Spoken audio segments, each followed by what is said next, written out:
Bismillahirrahmanirrahim. Pagkakatan ko'y Toastmaster tanong to kanina. Opening remark to. Brother Engineer as kanina interview sa akin. Fadilatul Akh Sheikh Wail Ibrahim. Taman saya tanong ang nuwata ko.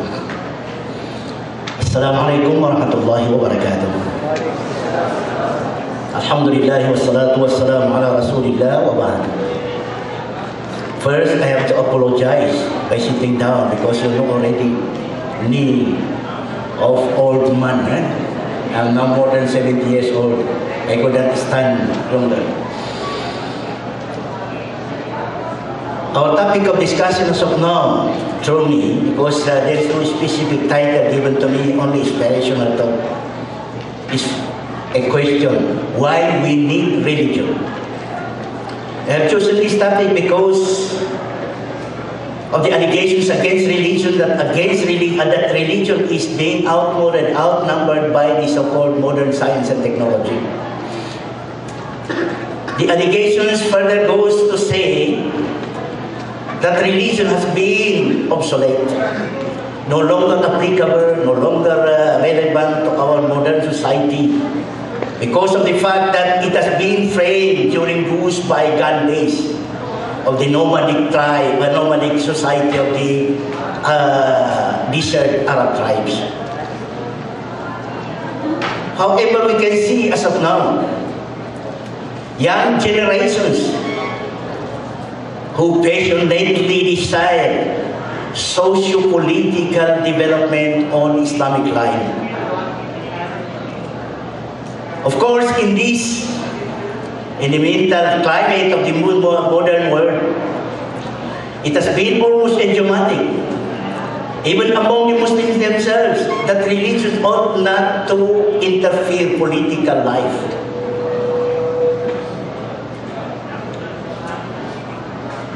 According to their view, while the principle of secularism is automatically identified with progress,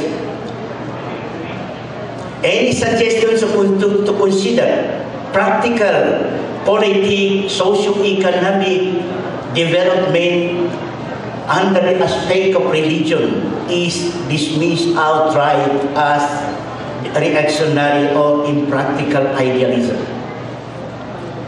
This idea is being shared by many, even among the highly educated Muslims.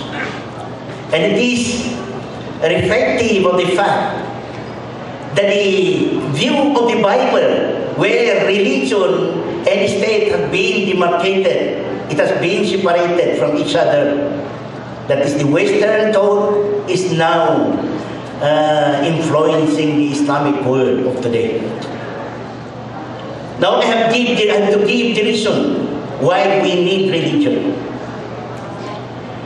Without religion, we cannot have the stable norm or any standard or criterion by which we can make a distinction between what is wrong and what is right.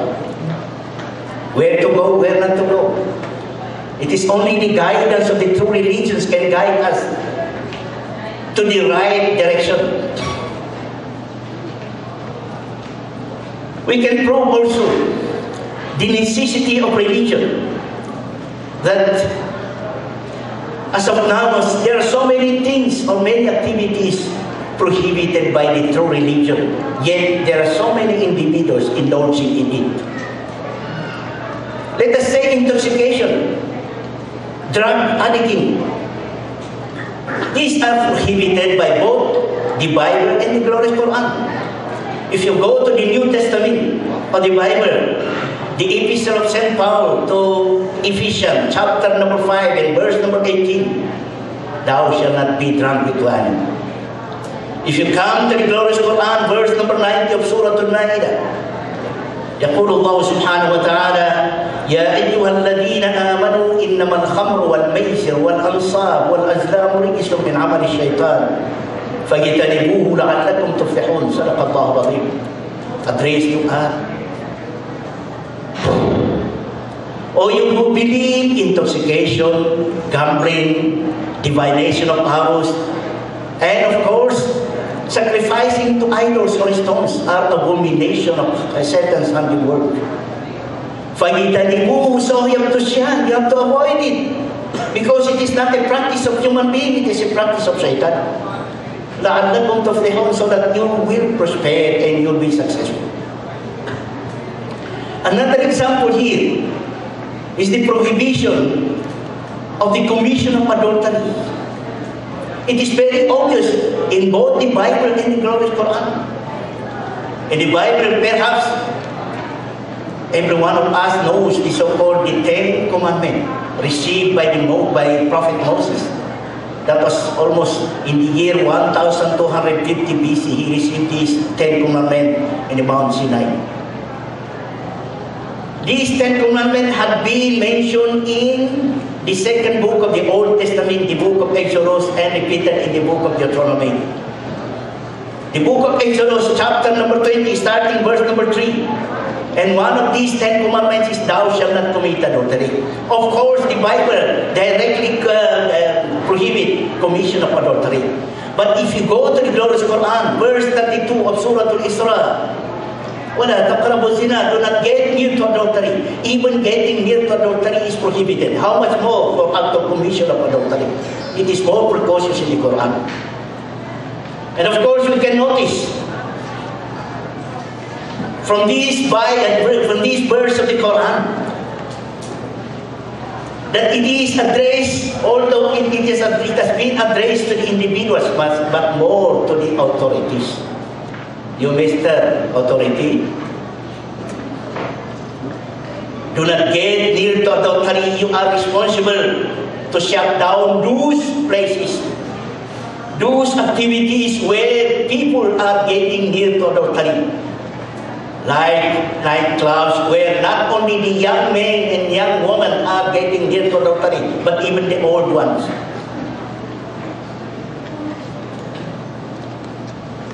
And of course, it is the responsibility of the authority by analyzing this verse number 32 of Surah Al-Isra, that Mr. Authority, you have to make arrangement so that the process of getting married is made simple.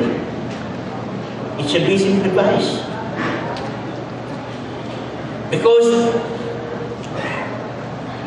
the purpose of marriage is procreation, and this is what the Holy Prophet urges us.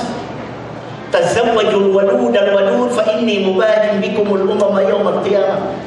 If you want to get married, you have to choose a prolific woman, fruitful woman, fertile woman, because I'm going to compete with the previous messengers of God in the hereafter. Who among us will have the greatest number of followers? He also urged young men like us.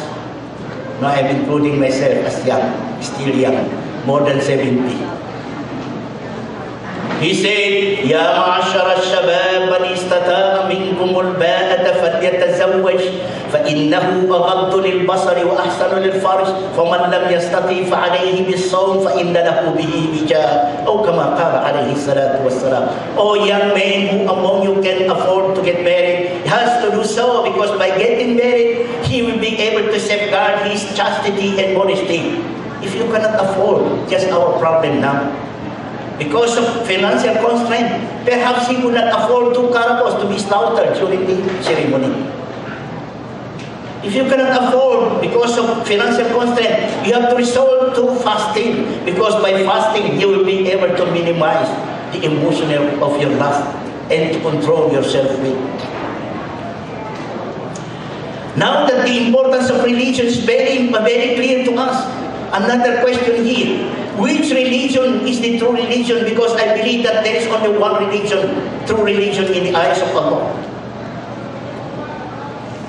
Now, we have to focus attention on the 3 major religions of the world: Judaism, Christianity, and Islam. Every adherent of this religion is claiming to be claiming that his religion is the right religion. We have been warned by the glorious Quran, verse 111 of Surah Al-Baqarah, وَقَالَ يدخل الجنة إلا من كان هودا أو نصارى تلك أمانيهم قل هاتوا برهانكم إن كنتم صادقين. According to the Jewish people, nobody will enter salvation unless a Jew. According to Christian, nobody will enter salvation unless a Christian. We Muslims are claiming the same. قل هاتوا برهانكم. You have to give your evidence, you have to prove what you're telling, what you're saying, if you are true. Now how can we prove it? Once I met an American from University, Ohio. He came to Malaysia and he was looking for somebody to have a dialogue with him. So he had been introduced by a friend of mine to me in my office in Malaysia. He was Seventh-day Adventist. So I was trying to encourage him to embrace Islam. So I said, you know, brother, we are addressing each other as a brother. You know, brother, he said, I believe that no right religion in the eyes of God unless Christianity. And nobody will enter salvation unless a Christian. So I told him, oh, brother, I was trying to bring out some verse of the Quran or the saying of the Holy Prophet, but it was all the same to him. He does not acknowledge it. So I just philosophized my answer to him. Oh, my brother, I told him, salvation is just like a job. You're applying for each job. If you apply for a job, you have to fill up a correct form. Otherwise, if you have filled up a wrong form, your application will automatically be rejected. And no correct form unless Islam. So I have been a little bit provoked. We said, Ustaz, why do you say, brother, why do you say that my religion is wrong? And that was the time I elaborated to him what Islam is. I told him that Islam is an Arabic word or Quranic word which has a very broad meaning. Some meaning of Islam is salam, peace. Of course, peace advocated by Islam must imply security, justice, and freedom. Another meaning of Islam is submission. I told him that God had created everything with a special case for man. And the purpose of this creation is so that the created should fully submit to the Creator. So that the created should fully comply with the commandment of the Creator. And this full submission to the Creator, this full compliance with the commandment of the Creator is what the Arabic or the Quranic word Islam means. So in this sense, I'm sure I told him that Jesus Christ is Muslim. All the messengers of God were Muslims, because nobody among us, even among you Christians, can ever deny that Jesus Christ had submitted himself to the will of God. So in this sense, he was a Muslim. You have to remember what the Bible says when Jesus Christ was about to be apprehended by the Jews. And the Gospel according to St. Matthew, chapter number 27 and verse number 46. Illai lama sabaqtani. Oh my God, why do you forsake me?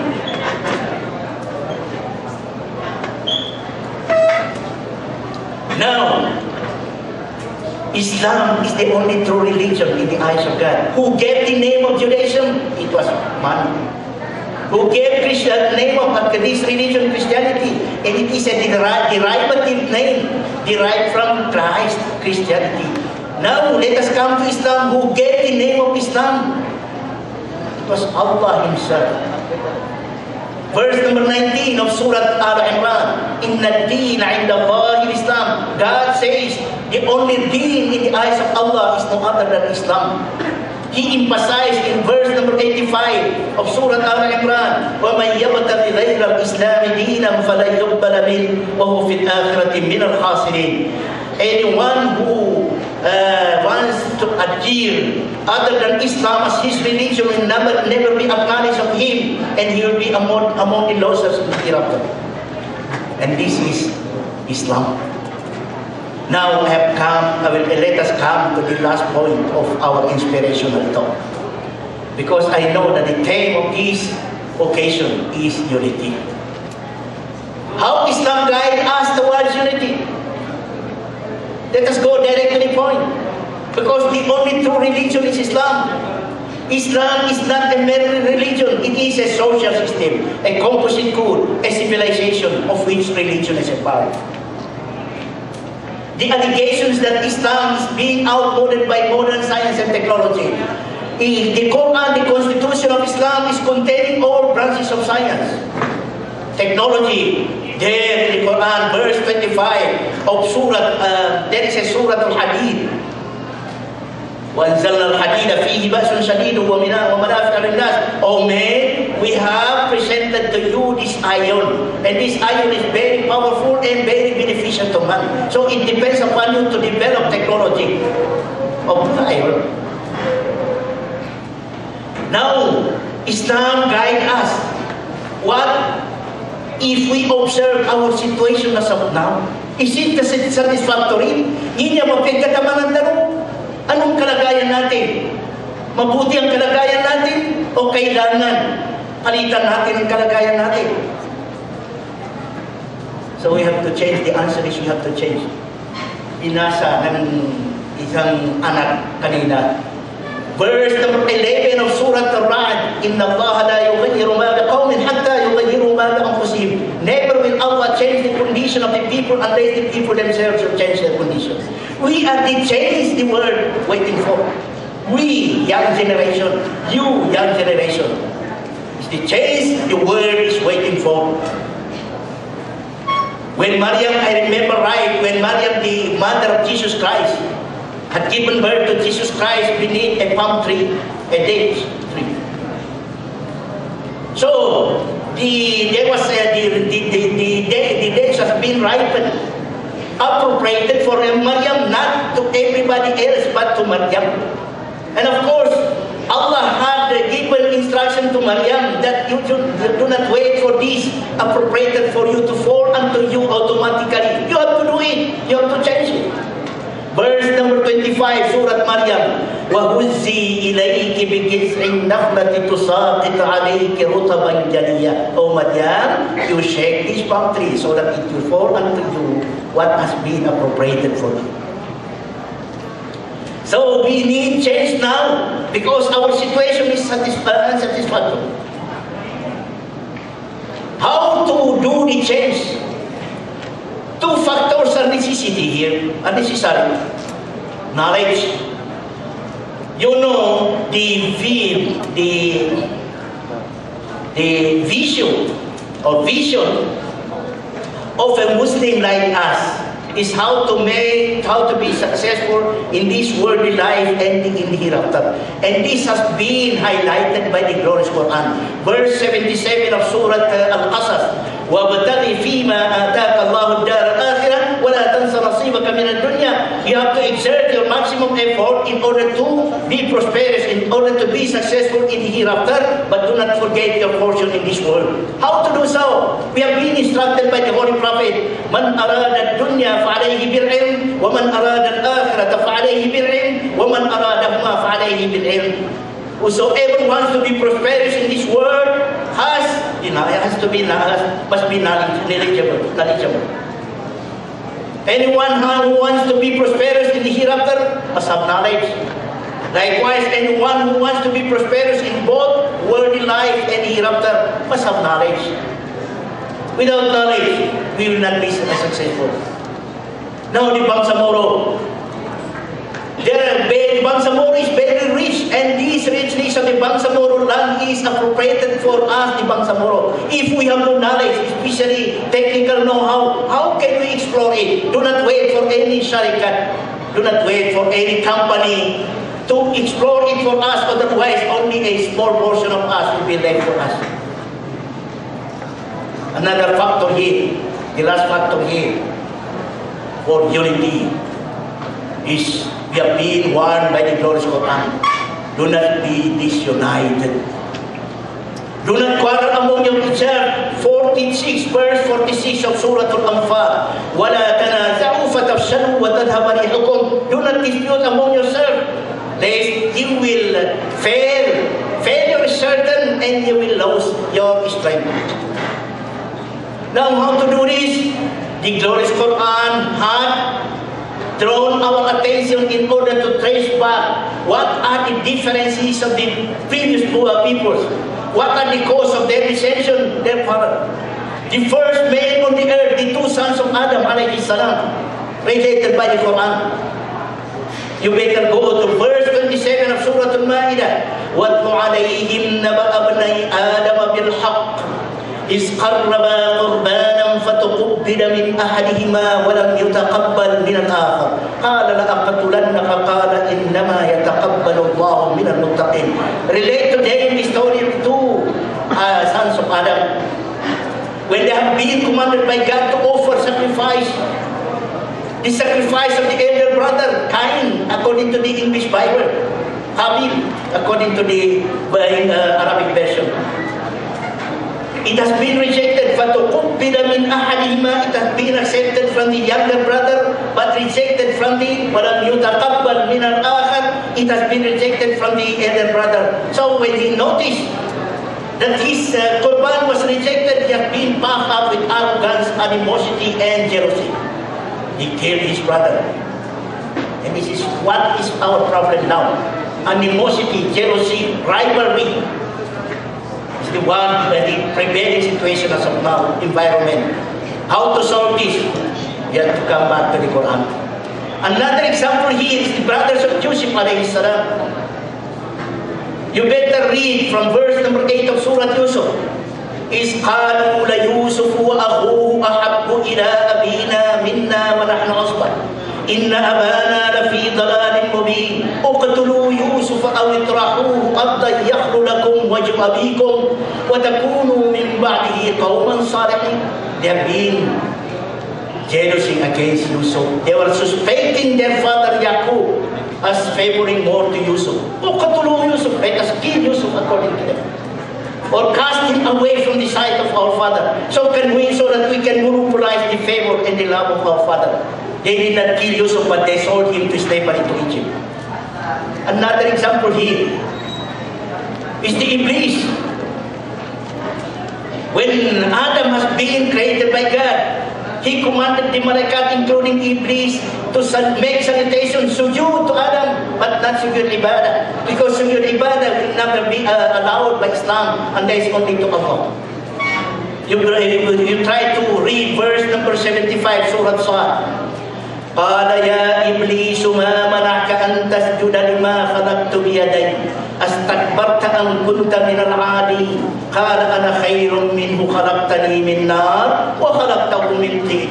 Iblis, what prevented you to comply with my commandment when I told you to sujood to Adam? He said, I am better than him in lineage because my origin is fine. So this is one of the causes. If you are claiming, some are claiming to be a highborn. So if the common people will say something correct, he will not comply, he will not listen because he is a highborn. And this is one of our problems. Killing each other, even cousins are killing each other. Just like the brother of Yusuf, just like the two sons of Adam. Now how to address it? It is the Quran who address it. Verse 63 of Surah Al-Anfal. لَوْ أَنْفَقْتَ مَا فِي الْأَرْضِ جَمِيعًا مَا أَلَّفْتَ بَيْنَ قُلُوبِهِمْ وَلَكِنَّ اللَّهَ أَلَّفَ بَيْنَهُمْ. Oh Muhammad, even though you will spend the whole wealth of the world, in order to make unity among them, make reconciliation among their hearts, you cannot do so, but it was Allah who made reconciliation among them. It is in the title of religion. And then it has been, this problem is addressed by the Quran. We cannot say that we cannot address it through the Quran. Our prototype in the time of the Khulafa al-Rashidin, what was their standard? It was the Quran. And what is our standard? The standard of our leaders now? It is the Quran, the same standard. So it is not impossible for us to follow the footsteps of the Khulafa al-Rashidin in their very clean, peaceful administration. When Quran came, and this is what verse 103 of Surah Al-Imran. وَاذْكُرُوا نِعْمَةَ اللَّهِ عَلَيْكُمْ إِذْ كُنْتُمْ أَعْدَاءً فَأَلَّفَ بَيْنَ قُلُوبِكُمْ فَأَصْبَحْتُمْ بِنِعْمَتِهِ إِخْوَانًا. Remember with gratitude The grace of Allah before the advent of the Holy Prophet Muhammad, before the revelation of the glorious Quran, you have been in enmity, you have been in hostility among yourself. But after the revelation of the Quran, after the advent of the Holy Prophet Muhammad, not only unity and solidarity, but more than unity and solidarity, it was Islamic brotherhood. Verse number 10 of Surah Al-Hujurat, إِنَّمَا الْمُؤْمِنُونَ إِخْوَةٌ فَأَصْلِحُوا بَيْنَ أَخَوَيْكُمْ وَاتَّقُوا اللَّهَ لَعَلَّكُمْ تُرْحَمُونَ. All of us, we Muslims, we believers, are brothers. So that this brotherhood will not be disturbed, will not be shaken. There is a qaida from the glorious Quran, verse number 6 of Surah Al-Hujurat. Ya ayyuhalladhina amanu in ja'akum fasiqun binaba'in fatabayyanu an tusibu qawman bijahala fatusbihu ala ma fa'altum nadimin. Oh, you who believe, if somebody will relate to you any news, do not react immediately without verifying the veracity of this news. Otherwise, it is a fitna. If you react immediately and then you will repent, for tusbihu ala ma fa'altum nadimin, you will repent, regret afterward. There is no factor, there is no cause why we have to make dissension, we have to make discrimination among ourselves. Because they are very abundantly highlighted by the glorious Quran. Verse number 13 of Surah Al-Hujurat. Ya ayyuhan nasu inna khalaqnakum min dhakarin wa untha waja'alnakum shu'uban wa qabaila lita'arafu inna akramakum 'inda Allahi atqakum. O mankind, irrespective of religion, irrespective of color, irrespective of nationality, we have created you from a single pair of father and mother, and we made you into nations and tribes so that you may be acquainted with each other. But you have to bear in mind that all of you are of footing of equity and equality in the eyes of Allah. The only most dignified among you in the eyes of Allah is the most taqwa, the most pious and the most righteous. This has been emphasized by the Holy Prophet during his farewell speech in Arafat. أيها الناس إن ربكم واحد وإن أباكم واحد كلكم من آدم وآدم من تراب لا فضل لعربي على عجمي ولا لأبيض على أسود إلا بتقوى الله أكرمكم عند الله أتقاكم. O mankind, your God is only one. Your Father is only one. All of you are descendants of Adam. There is no superiority of the Arab over the non-Arab, nor the white man over the black man. All of you are of footing of equity and equality in the eyes of God. The only dignified is the most pious. Last verse, which I want to read here in this occasion. Verse 22 of Surah Al-Rum. وَمِنْ آيَاتِهِ خَلْقُ السَّمَاوَاتِ وَالْأَرْضِ وَاخْتِلَافُ أَلْسِنَتِكُمْ وَأَلْوَانِكُمْ إِنَّ فِي ذَلِكَ لَآيَاتٍ لِلْعَالِمِينَ. صدق الله العظيم. Among the signs of Almighty Allah is the creation of heaven and the earth, and the variation of your languages, the variation of your colors. These variation of languages have been made a basis for discrimination in many societies of the world and Islamic societies. The black man could not mingle to the white man because they will be driven out. But in Islam, we have to view this in geographical factor and the period of time. Our one father Adam and Hawa, when their generation had spread throughout the world, some of the generations of Adam stayed in certain island, so they made their own communication of language. Some stayed in island of Ulu, some stayed in Maguindanao, in Lanao. Yes. Some are staying that way, and some are dwelling in very hot atmosphere, just like in Africa. Yeah. So their complexion became black, but we have the same father and mother. Some are staying in very cool place, like in China or in Korea, Japan. So their complexion became white. We in the Southeast Asia, our weather here is moderate. So our complexion is moderate, not so white, not so black. But according to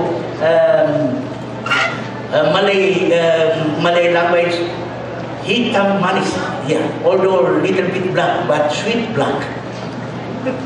So, let not the Maguindanao look down at the Hausa. Let not the African look down at the Asian. Let not the European look down at the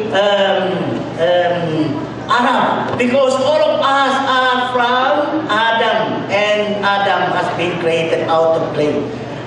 So thank you very much. أقول قولي هذا وأستغفر الله لي ولكم والسلام عليكم ورحمة الله وبركاته.